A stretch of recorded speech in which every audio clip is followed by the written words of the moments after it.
आज बनेबा बिना पियाज रसुन रे आलू पोटल कषा कहींपर तरकारी कहींपर जोटा कि आपण मानकु अलग प्रकार स्वाद दब आउ बने की खाइला परे आपणकर मतामत देवाक जमारू भूलिबेनी।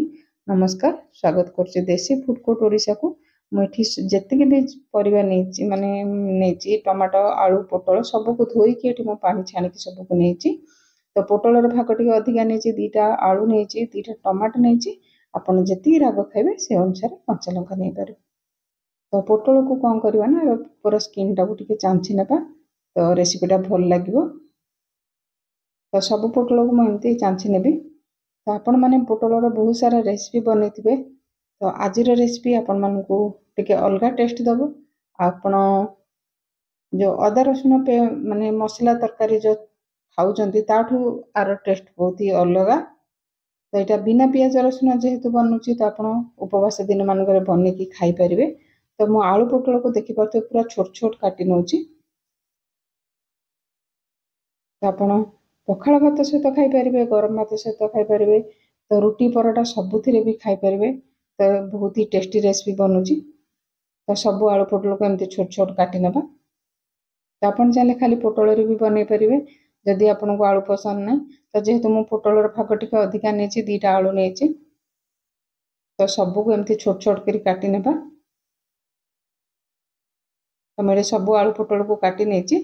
जो ये नहीं दीटा टमाटो, तो टमाटो को मझे एमती दीटा खंड कर नेबा। आ धनिया पत्र को छोट छोट कर काटी नेबा।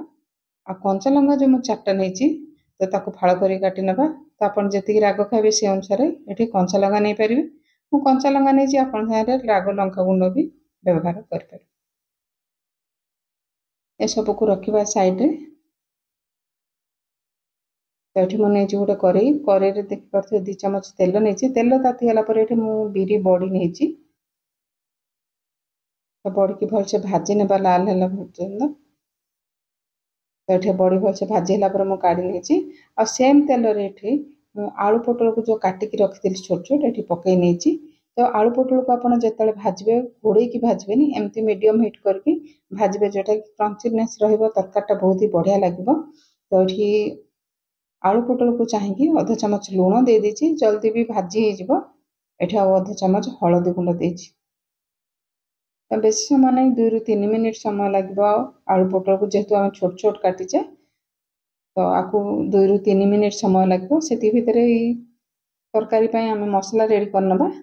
तो ये छोट चम्मच मुझे रेगुलर सोर्स 1 चम्मच, हलदिया सरसो 1 चम्मच, अधा चम्मच ये जीरा। जेहेतु यहाँ बिना पियाज रसुन रोचे, जदि आप रसुन माने पियाज रसुन बनाऊँ तो रसुन पकई पारे, पियाज पकई पारे।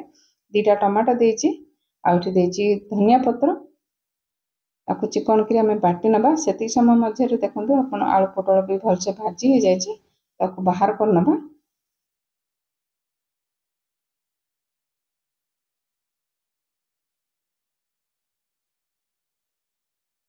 तो सबको मुझे बाहर कलापर सेम कड़े 2 चम्मच तेल देती। तेल जगह घीरे भी बनई पारे। ये तेल तातीगला मुझे अल्प हेंगु देवी।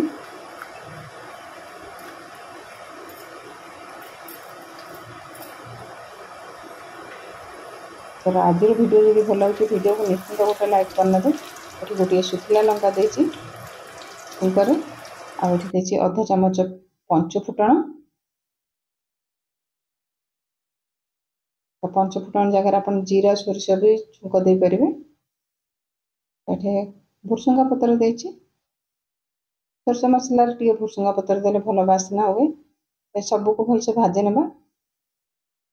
ये देची गैस हिट लो करके काश्मीर रेड चिली पाउडर देची, तरकारी भल कलर आसब। तो सांगे सांगे ये जो आम सोरष मसला बाटिक रखी ये पकई नेबा। बहुत ही सुंदर रेसिपी बनूची।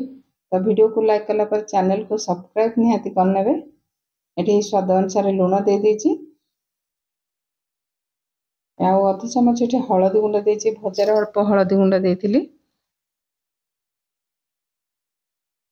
और सोरष मसला को बेसी समय कषानी 2 ରୁ 3 मिनिट कषा। तो देखिए साइड तेल छाड़ीला मु जार धोईकी अल्प पानी दे देची।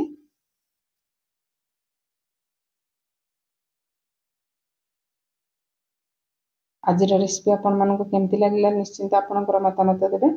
जो ये भाजिक रखी आलू पोटल को ये पकई ना रेसिपीटा बनइबे बहुत ही कम समय लगे।